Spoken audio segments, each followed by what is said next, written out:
There he is, my boy Peter Overzet. I just realized like you've never really been on my stream before, right? We pretty much do all of our shows on the Line Movement channel, man. So welcome in. This is our first Showdown Cram on my channel. If anyone's here for the first time, we're doing these on Peter's channel for Monday Night Football over there. Same time, 7:30 Eastern time. How are you feeling about this slate, man?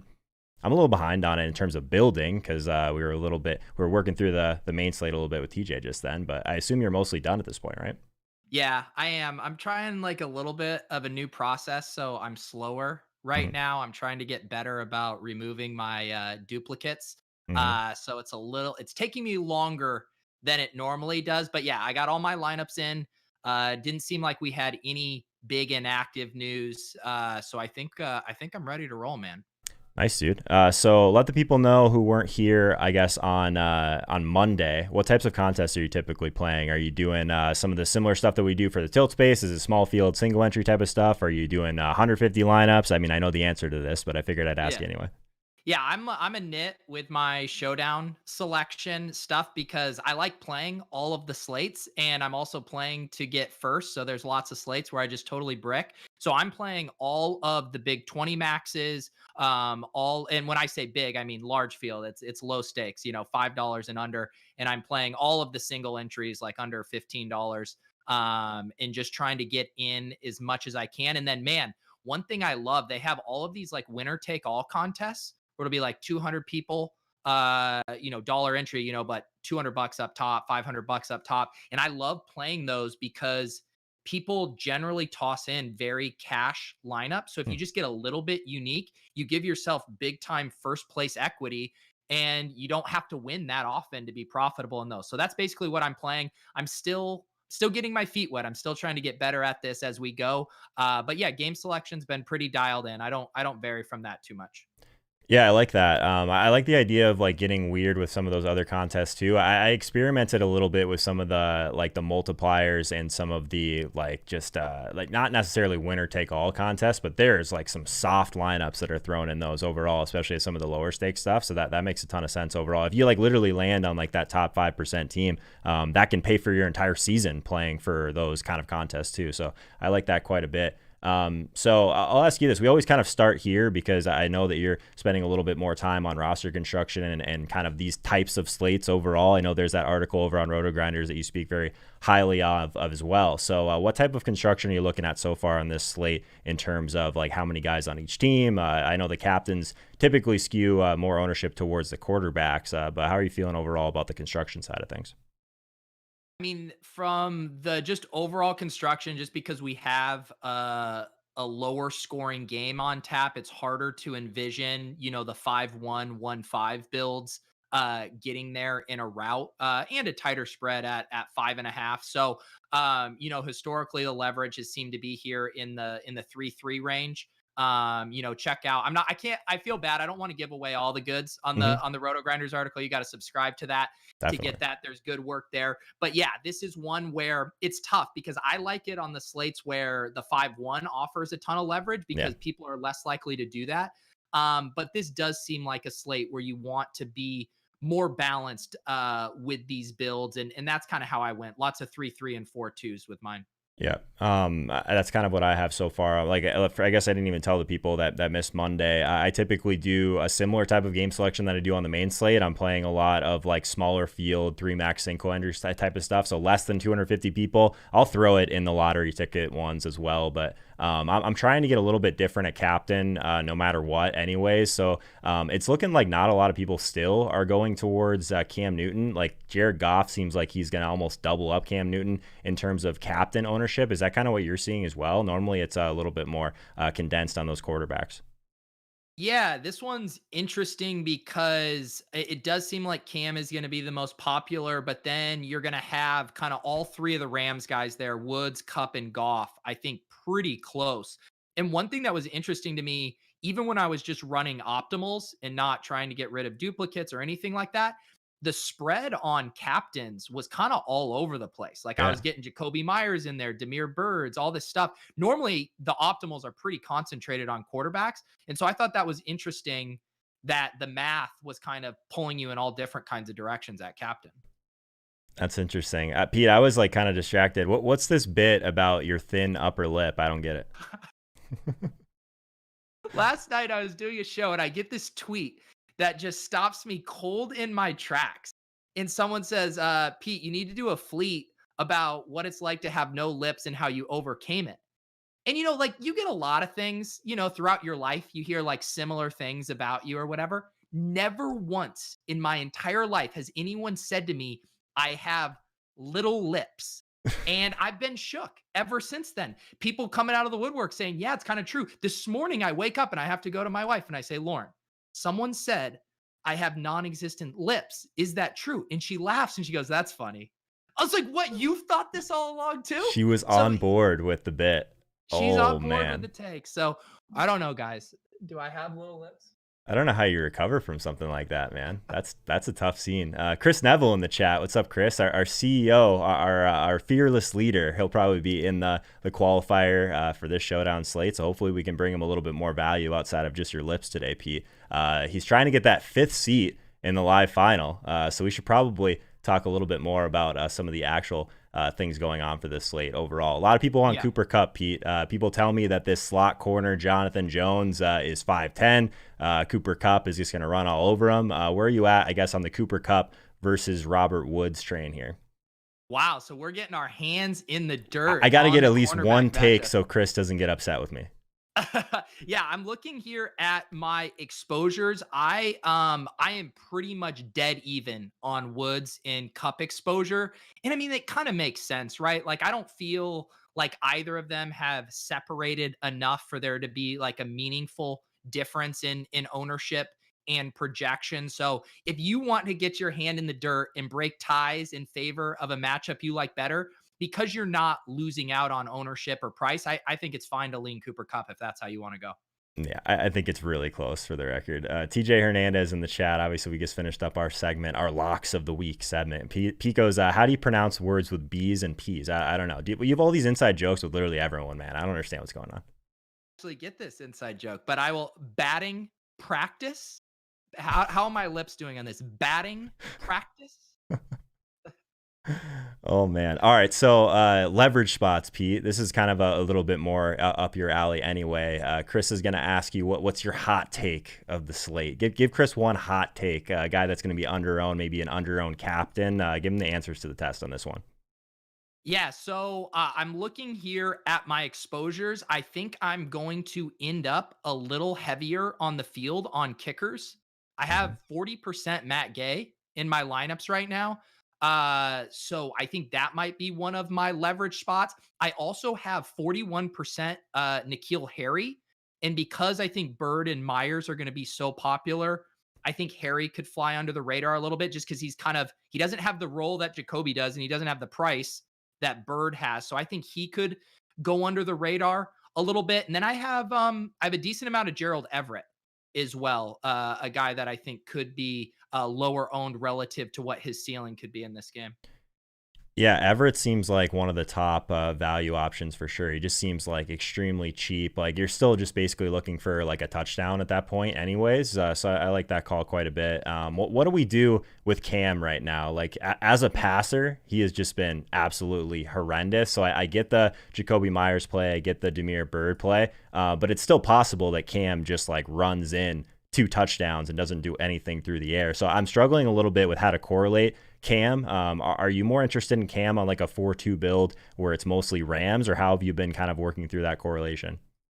Yeah, we talked about this last week too, where I don't get too worried if I have like a 2 side. I know sometimes people will be like, all right, which team is going to win? If I'm doing 4-2, I want the 4 side from the winning side. I think Cam is actually a perfect use case for why you don't have to worry about that, because he can, like you said, get such a large share of the Patriots production. So if you do want a skinny stack, Cam Newton and just roll out those 2, I think that makes perfect sense. And same with how much of a target share that Jacoby Myers has too. I mean, Cam and Jacoby could, combine for 80% of the Patriots production. So I don't mind going light on Patriots if it includes Cam for sure.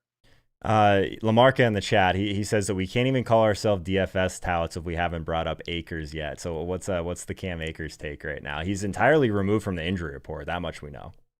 Yeah, I know here. I'm looking at my exposures and I'm like, I don't think I ended up with that much Akers. Have you built any of yours lineups? Yeah, I'm still tentative right now just because I kind of like to take a little bit more time than I had before the TJ segment today. So I have 100% Damiere Byrd right now, which is kind of scary. It seems like he's going to be a little chalkier than I originally thought. I do have Everett on 2 of my 3 teams. I don't have any Akers at the moment. So I never really know what to do with the kickers. So if I end up with a kicker, it's probably because I ran some optimals and I guess found a construction and a build that I like. But this does seem like a slate where the kickers are popping like significantly better values than some of the guys in those price ranges as well. So that I'm probably going to end up with a decent amount of those guys also. But yeah, sorry Lamarca, no Akers at the moment for me. I think the issue with Akers as far as how he's projecting is his price tag is what you'd expect from a guy that was in a 2-man running back committee, maybe like a Ronald Jones, Leonard Fournette like price range. And instead he has to deal with Malcolm Brown, who's getting so much passing work and generally leading the team in snaps. And then Darrell Henderson has still been running. So he's getting squeezed every bit direction. And this is actually a good example too of why Showdown can be so trippy, because Cam Akers, we know he has a ceiling. We've seen it, but as just a pure kind of median projection, he is not going to project well relative to this price. So it's one of those things where if you're using an optimizer, you're going to have to boost the randomness or force him in more or adjust his projection to get more of him. I didn't fiddle. I didn't get my beautiful little hand builder hands in there and adjust much with Cam Akers tonight, but I don't blame anyone from saying, I know better. And Cam Akers is on the rise. I get it. We've seen the ceiling for sure. It's just like if you're just looking at projections, that's a tough price tag for him. Like Malcolm Brown, 2,400, not a great projection from him either. It just kind of there's some volatility in that, I guess, workload overall right now. Where are you at? I guess where do you think the captain ownership is going to be with some of these wide receivers like Kupp versus Woods versus some of the New England guys? Because that's, I guess, where I'm trying to make my biggest decision. If Jacoby Myers isn't going to offer me any leverage whatsoever off of like Woods and Kupp, I probably just prefer the LA guys at captain. Going to get leverage there. I think the Woods and Kupp duo are going to be almost double the ownership of Jacoby in the captain slot. Good to know. Yeah. Do we want to go ahead? Sorry. I was just going to say, I think it's pretty clear. It's the 2 quarterbacks, the 2 Rams wide receivers, and then a pretty big drop off there. Okay. Interesting. Do we want to entertain this Bill Belichick narrative with Jared Goff? Just how Goff is not going to be able to do anything. Like Belichick is just in his head. Like everyone sees the thumbnail. We see sneaky Bill Belichick there. I don't know. Are you buying into that at all? Joe with a little Easter egg in the thumbnail there. At first glance, you just see Goff, and then you go, oh yeah, Bill Belichick hiding there. It's kind of like a Where's Waldo situation. Yeah, I mean, if you approve of the thumbnail, man, that's all that matters. Like you've literally passed me in thumbnails. Like literally, I don't know what, it took you 3 weeks to make better thumbnails than me, man. I tried though. I tried to do a little sneaky Bill on this one. No, I liked it. Did you see that I made a thumbnail for my show tomorrow? I'm doing my Bankroll Friday build show with Drewby, and I went out of control with the thumbnail. Hang on. I got to link the people your channel in the chat right now while you're talking about this. I was searching Galaxy Brain backdrops, and it got out of control quickly. Hang on. I'm gonna show this on stream. We have to. Wait, well, the chat stopped talking about my lips. We're here to talk about Showdown, not my tiny little lips. Oh my God! Hang on, we got to show people what you're talking. This is maybe the best thumbnail you've ever made. Look at this. Are you looking at the one for tomorrow? Yeah, it's like some like literally like it looks like it's something I'd seen in a doctor's office, but it's like your exact colors that you have with your brand. That's great.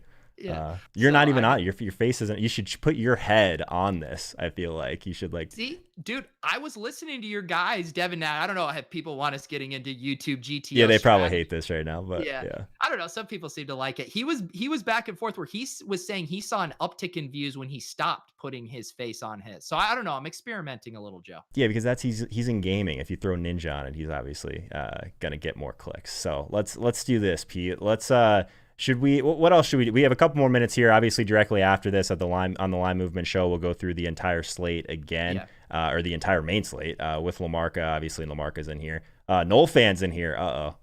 What's Noel fan on for Showdown right now? Pete, you're allowed to be nice to Noel fan. You know this, right? No, Noel fan. Until he apologizes for some just truly mean, vitriolic comments he made about me, we continue to beef. I still will play him heads up for rolls. I hear he plays peasant stakes, and let's do it, Noel fan. The peasant states. Yeah. God, man. I don't know. I think this is so like the top leverage option that I was kind of looking through right now. Not necessarily like a dart throw or anything like that, but I kind of have some interest in Josh Reynolds. I think that people are going to kind of overreact a little bit to week 13 where he kind of gets dropped a dud on us there. Van Jefferson like outsnapped him in this game or that game, which was pretty crazy overall. I still think he's the wide receiver 2 in this offense though. So do you have any Josh Reynolds right now? I know you're mostly just letting the math do its thing, but Reynolds is one that I'm kind of interested in. Yeah, that situation is interesting. I have 7% Reynolds and 2% Jefferson, so I'm definitely with you on that. I saw like Leone and Cardi and guys who do projections who were talking weird riddle that was that like out of nowhere Van Jefferson outsnaps him. I think just because of how the season's gone and the bigger sample size, I am inclined to say that Reynolds is still the guy there. I mean, the tricky thing is though, is you're getting a huge price discount going from Reynolds down to Jefferson. He's literally double the price. So that said, like I'm looking at Mike's projection over at ETR right now. He has Reynolds at 7.7, Van Jefferson at 4.8. So I think it's about even when you factor in price and projection. And I'm with you. I'm slightly leaning Reynolds there.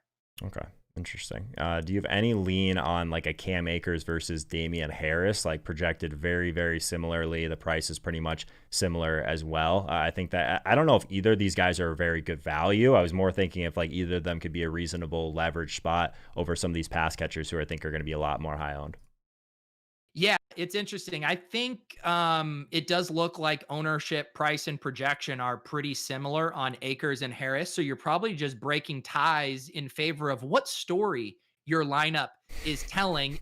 Damian Harris is an incredibly game script dependent running back, right? Like if the Patriots get behind, he's not going to be on the field. It's going to be James White. So if you're building lineups where the Patriots hold a lead, then you're obviously going Harris. I think Akers, his role, I think could swing either way. Like I feel like he's a little less game script dependent than Damian Harris, but yeah, I think you just break that in favor of how you're building your individual lineups. Okay. I like that one quite a bit. So Pete, I was thinking that we would get like some questions in the chat. We still have like another, like, I don't know, 5 or 10 minutes before we got to move over to the line movement show. But everyone just wants to talk about your lips, man. No one even wants to like talk about any specific questions. So if you see any you want to hit on in the chat, you can take over I guess the hosting duties whenever you want, man. This is a collaborative Showdown Cram for us now. Yeah, like Joe said, we wanted to get this rolling. We're going to be doing them on Mondays and Thursday nights. Mondays on my channel, Thursdays over here, and then rolling right into the line movement main slate. So yeah, we're figuring it out what our format is going to be. We're thinking like 50% showdown, 50% lips, and just figure everything at there.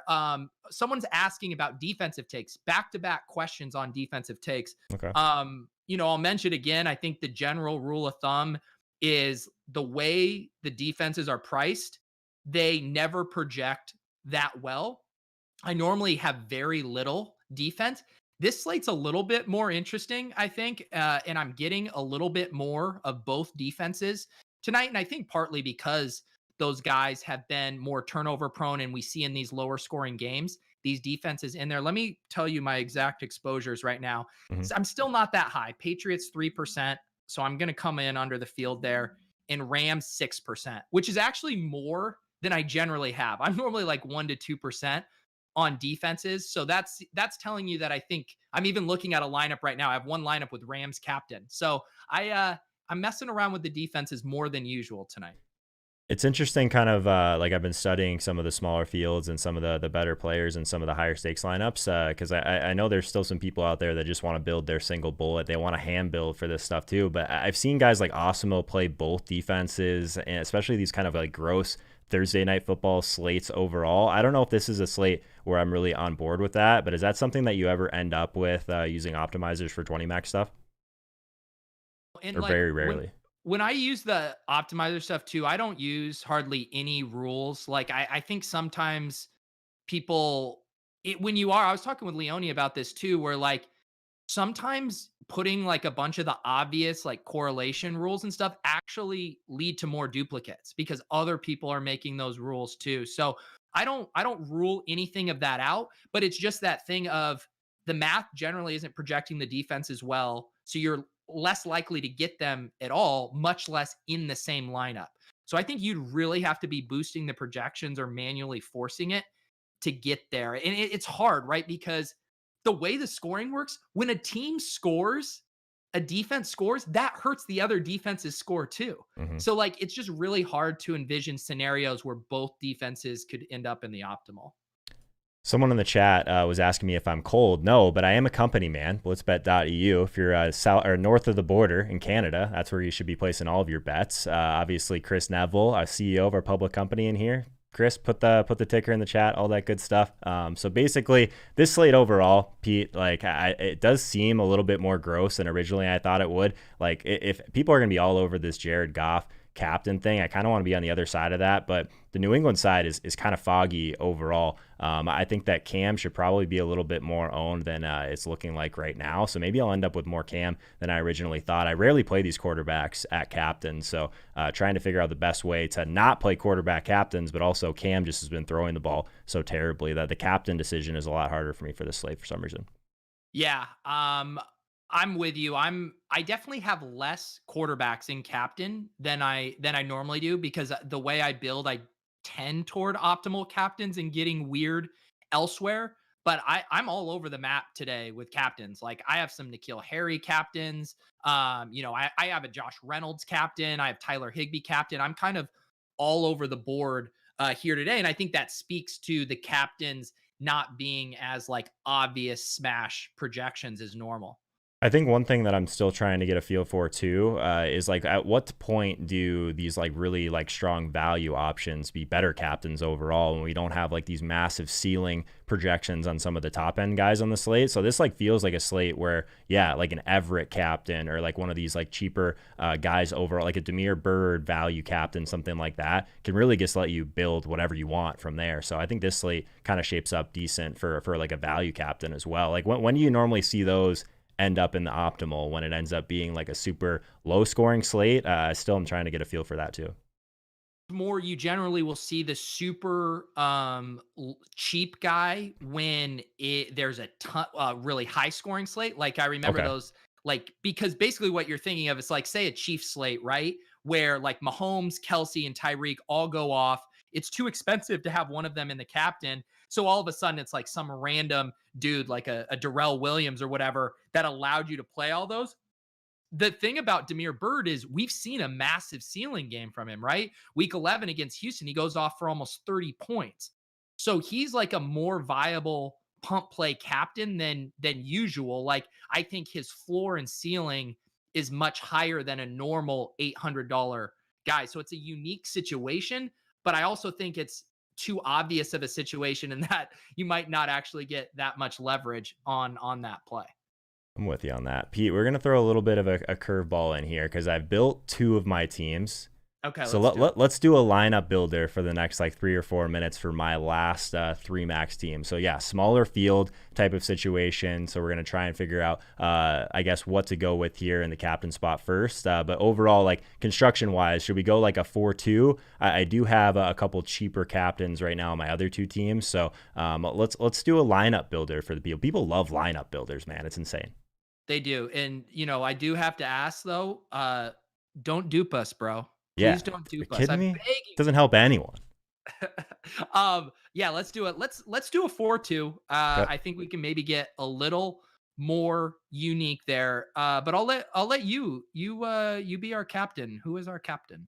Okay. If someone just said that this stream has been flipped on its head, so I appreciate that in the chat for sure. I was saying that we shouldn't do a value captain, but I'm kind of liking the way my teams end up like that. So let's do a Demir Bird captain to start. So we'll go back and forth. I'll give you the next one. Okay. So we're gonna go Demir Bird at captain. To me, I do feel like we should have Cam there. Like if Demir Bird gets there as a captain, he's probably catching at least one touchdown pass and 100 yards. So I say we get Cam in there as well. Okay. I like that quite a bit. I mentioned before that I really like Josh Reynolds as kind of a little bit of a leverage option that should still put us in a decent spot in terms of salary. So I'll throw Reynolds in there. So I'm going to make you, I guess, make the decision if we're going heavy New England or if we're going to keep going back and forth here. Yeah, let's do it. Let's go. Let's get unique and let's go with a Cam double stack, but fade Myers. Let's go with N'Keal Harry. I like it. I like it. Yeah, people are already upset in the chat right now with our Bird at captain right now. Literally just we're playing tournaments here, Lug, and we're trying to win. We're not trying to min cash. Pete, you like min cashing? I know. I hate it. I loathe it. And let the people know real quick, how big is this contest? This contest, or most of the ones that I'm in, I think I have like, I think I'm like the 400 and down basically. But in terms of field size, most of the ones where most of the higher dollar contests or anything, I think it's 300 people and below. So most of them are like the 150 to 300 range in terms of field size. All right, then actually, now that you say that, is this too off the board already? We're gonna have our first show and people are never coming back, Pete, because you're giving me this crazy lineup. Let's see. We can always tweak. We can always go to a dead end and go back. But we can already after this start, we can eat whatever chalk we want to go with here. So I assume we're going with either Goff or another Rams wide receiver, if not two of those three. Yeah, I'm trying to, I guess, decide if the Goff fade is too aggressive for this. I feel like we're already pretty unique already, so maybe we do just throw Goff in there for now and try and figure out. That gives us, I mean, that's all the salary in the world, so we basically have to figure out something else to upgrade at this point, right?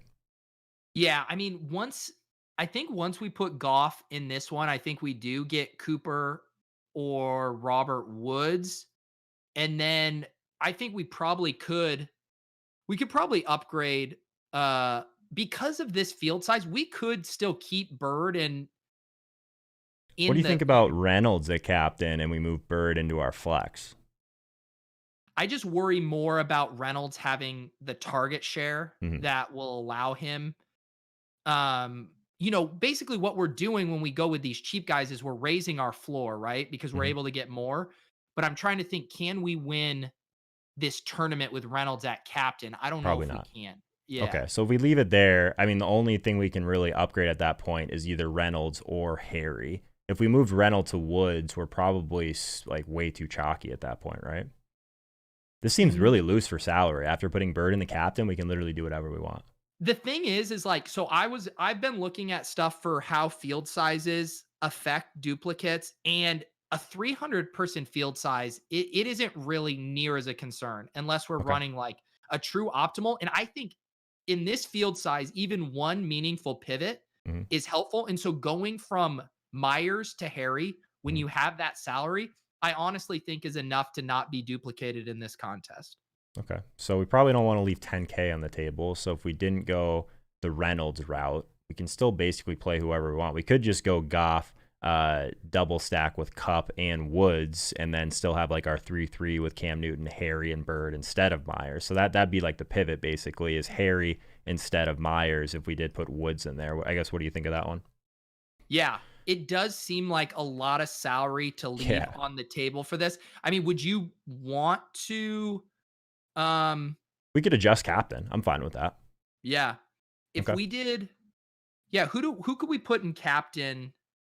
We could go with one of the Rams guys in captain too, and then that's going to take care of our salary issues, and then still get Bird into one of those slots. Yeah, let's try Woods in captain. Okay. And then if we go those two, if we go, that gives us 3,200 left. Yeah, that fits. If you go Bird and Harry, 2,400 on the table. I don't mind that. So then it's literally the main pivot we're making here is just fading Myers for these other two pass catchers for New England, and then just the Goff double stack. I like it. Yep. Cool. And so this one, and this is playing where more of a shootout. One of the teams, I guess the thing, yeah, we're definitely playing for a shootout with no running backs here. But I think it's a unique construction for this field size, which is what we want. I like it. All right, guys. Anyone in the chat right now, if you're here for the first time, would love it if you consider subscribing to the channel, toss a like on this video, all of that good stuff. Peter and I will be over on the Line Movement YouTube channel. Just drop the link in the chat. We're going to go through our entire DFS and betting breakdown over there in about 5 minutes. So we're going to wrap this one up. Pete, any final thoughts? Let the people know where they can find us on Mondays as well. Definitely come hang with us over on Line Movement. We will be on my channel on Monday, but Sunday, full day on the Line Movement. We got the kickoff show at 11 a.m. with Dieter. I can't wait to roast him for trying to make fun of me for wanting to play Taysom Hill and Derek Carr. I have photos, I have receipts, and my guys smashed, Joe. So we will rub it in Dieter's face. And then the tilt space, man. We got to get off the schneid. We've had some losing weeks. We're going to get back in there. We're in the $1,500 game changer, the juke, and we will be sweating it out with you guys on Sunday. So full day on Line Movement on Sunday. Love it. Chris Neville dropped us a like on this video. So Tilt Space, this is the promo. If you haven't checked out Tilt Space yet, it's myself,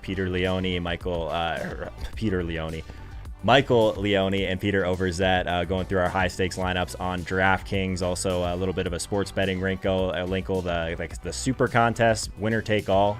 We'll be sweating Chris's teams, not necessarily ours at this point, but join us at 6:30 p.m. Eastern time for that one. But until then, guys, we will see you over on the Line Movement channel in about 3 minutes.